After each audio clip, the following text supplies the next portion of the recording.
Salut à tous, aujourd'hui on se retrouve pour l'épisode numéro 42 de l'After Zap Image. Donc on va démarrer avec une info sur Wissam Ben Yedder, lui qui attend toujours des signes de la part de l'équipe de France. Bon, les signes ils n'arrivent pas, Didier Deschamps visiblement il ne souhaite pas le convoquer au sein de l'équipe de France. Donc Wissam Ben Yedder tout simplement il songerait à jouer pour l'équipe nationale de Tunisie. La Tunisie qui est en passe de se qualifier pour la Coupe du Monde, ils sont très bien partis même s'il reste quelques matchs de qualification. Pour le moment ils sont bien partis. C'est dommage moi je trouve pour l'équipe de France de se passer de ce genre de joueurs. Tous ceux qui ne connaissent pas Wissam Ben Yedder, il est passé par le futsal, de nombreuses années il a joué au futsal, c'est pour ça qu'il est très doué techniquement, il arrive à se sortir de petits espaces assez facilement et en plus de ça c'est un excellent buteur Ben Yedder.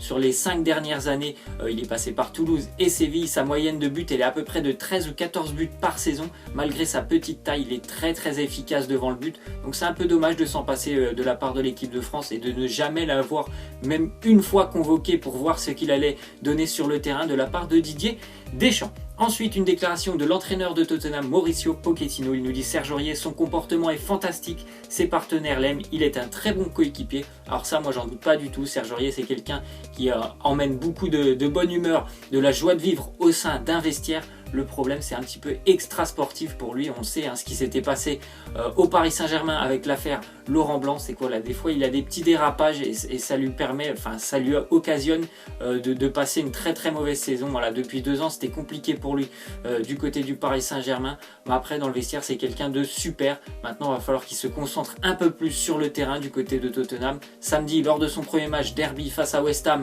et il a déjà pris un carton rouge en 5 minutes Serge Aurier. Bon, on va dire, on va mettre ça sur le compte d'un trop plein d'envie, peut-être un peu trop d'agressivité pour sa première titularisation avec Tottenham, mais voilà, il faut vraiment qu'il se concentre sur le terrain Serge Aurier et qu'il retrouve le niveau qu'il avait lors de ses premières années au Paris Saint-Germain où c'était un très bon latéral, et moi je l'ai trouvé qu'il n'arrêtait pas de régresser année après année. Ensuite on voit que l'Olympique Lyonnais souhaite faire jouer Memphis Depay, tout simplement parce que Memphis Depay il a quand même coûté presque 25 millions d'euros à l'Olympique Lyonnais, donc c'est pour ça que tous les dirigeants aimeraient plutôt le voir sur le terrain que sur le banc de touche. Bon, il y a des gens qui n'aiment pas trop vraiment les prestations de Memphis Depay du côté de l'Olympique Lyonnais, parce qu'il est capable un week-end d'être très bon, on connaît, il est capable de marquer, il a de bonnes statistiques malgré tout avec l'Olympique Lyonnais, on se souvient de son but du milieu de terrain l'année dernière, il est capable aussi de délivrer pas mal de passes décisives. Mais d'un week-end à l'autre, il est aussi capable d'être transparent, totalement transparent. Donc on espère pour lui qu'il va faire une belle saison, aider l'Olympique Lyonnais à pourquoi pas retrouver la Ligue des Champions en fin d'année.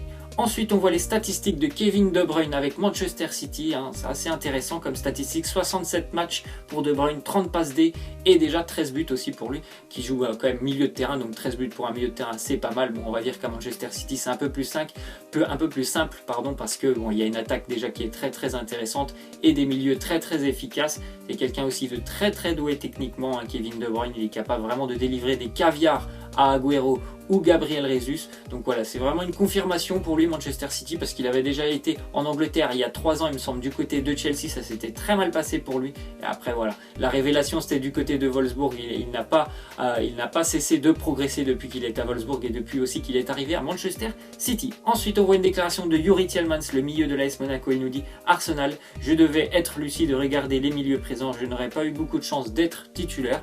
Moi j'ai regardé un petit peu l'effectif d'Arsenal et les milieux de terrain, je pense que Youri Tielemans il aurait été capable de jouer un petit peu du côté d'Arsenal.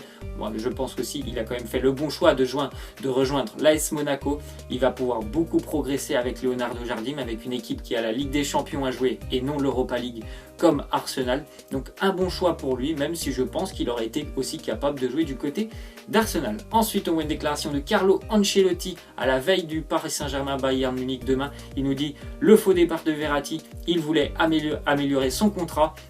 Je le connais, je pense aussi que Marco Verratti, déjà il voulait partir surtout du côté de Barcelone, mais en même temps dès qu'il a vu que le Paris Saint-Germain lui avait fermé la porte et que ça ne serait pas pour cette année son départ, je pense aussi qu'il en a joué pour tout simplement améliorer son contrat, avoir une revalorisation salariale.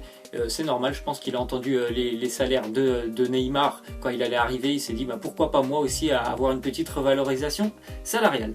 Ensuite, on voit que Jérémy Morel, le défenseur de l'Olympique Lyonnais, c'est une petite info, voilà, il prolonge avec l'Olympique Lyonnais jusqu'en juin 2019. Un Lyon qui a quand même toujours des problèmes défensifs en ce début d'année, malgré les défenseurs qui sont arrivés. C'est toujours pas tout à fait ça du côté de la défense lyonnaise. On continue donc avec le président de la Juventus de Turin qui a été condamné aujourd'hui à 1 an de suspension et 20 000 € d'amende pour un trafic de billets.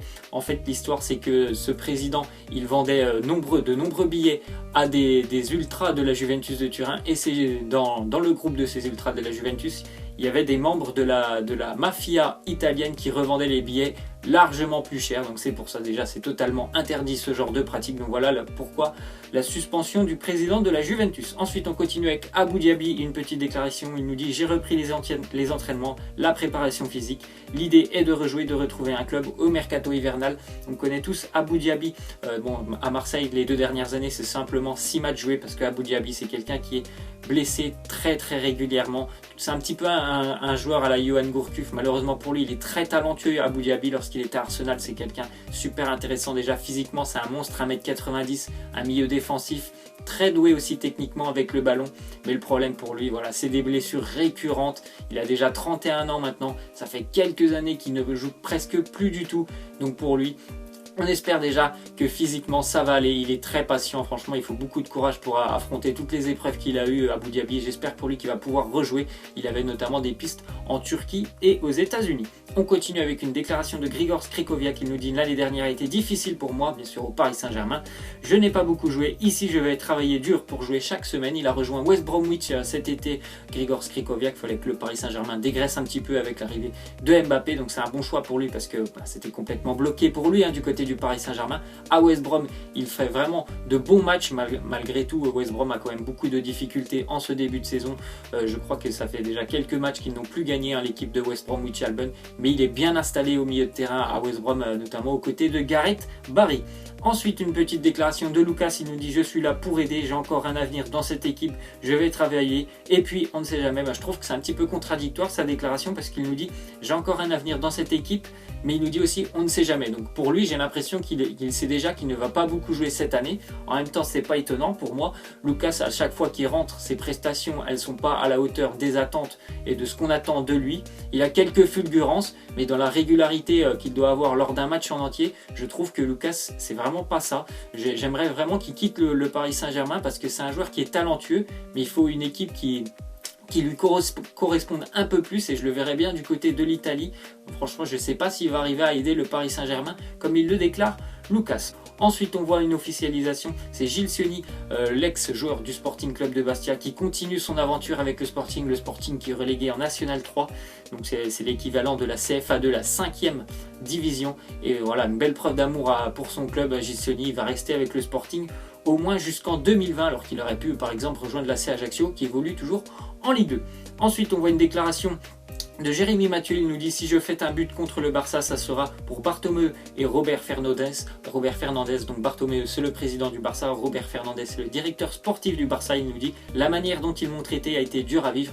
Jérémy Mathieu, il n'était pas vraiment bien vu du côté de Barcelone. Alors malgré tout, je pense qu'il y a quand même un problème de dirigeant du côté du Barça. C'est quand même assez incroyable, parce que le directeur sportif, normalement, c'est lui qui décide un petit peu du mercato du club. Donc s'il a voulu faire venir Jérémy Mathieu, c'est qu'il connaissait le joueur, il connaissait ses caractéristiques, et visiblement ça ne lui a pas plu. Donc c'est déjà quelque chose d'assez incroyable. C'est déjà ce qu'on a vu aussi cet été sur le mercato, avec la fausse arrivée de Jean-Michel Seri. À un jour près, il devait venir, le lendemain il venait plus. J'ai l'impression qu'il y a des dirigeants qui ne sont pas assez compétents pour gérer le club du FC Barcelone.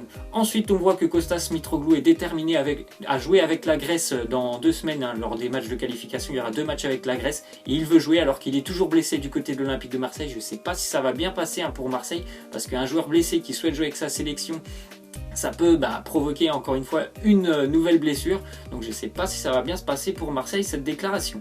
On continue donc avec une déclaration de Josep Guardiola. Il nous dit: le Shakhtar, je peux vous assurer que l'on fait difficilement mieux en matière de qualité de jeu en Europe. Oui, les Ukrainiens du Shakhtar, c'est quand même un modèle de régularité en Europe. Tous les années ou presque, ils arrivent à sortir des phases de groupe. Donc c'est une très belle équipe. Ils ont déjà battu le Napoli lors de cette première journée de Ligue des Champions. Ils ont beaucoup de Brésiliens, ça joue très bien au Shakhtar Donetsk et ça fait des années que ça se passe comme ça. Donc on n'est plus vraiment surpris. Ils étaient capables il y a quelques années de battre le Barça, je crois, au Camp Nou. Donc c'est une très belle équipe, le Shakhtar Donetsk, à surveiller encore cette année.